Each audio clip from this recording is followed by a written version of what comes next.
आमच्या हातामध्ये फक्त तक्रार करणं एवढंच राहिलेलं आहे। आता आम्ही सगळ्यांनी भाषण ऐकली।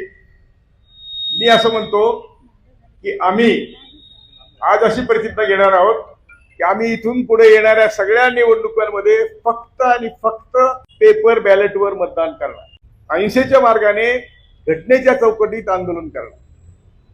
मी मगाशी सांगितलं की आम्ही आज जिवंत प्रेत झालेलो आहोत। घरात बसून सडून मरायचं की रस्त्यावर बसून हक्क मिळवण्यासाठी मरायचं एवढंच आपल्याला ठरवायचं। तेव्हा आता आपण एकच 2-4 वाक्याची प्रतिज्ञा आहे। आम्ही गेल्या 10 वर्षापासून या देशात नकली लोकशाही अनुभवत आहोत।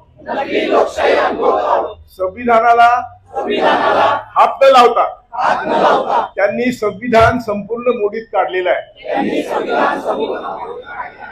लोकशाही आणि संविधान जिवंत ठेवायचं असेल, आम्ही सर्व आज प्रतिज्ञा करतो, इथून पुढे होणाऱ्या कुठल्याही निवडणुकीत आम्ही फक्त बॅलेटवर मतदान करणार। हा आमचा निर्धार आहे।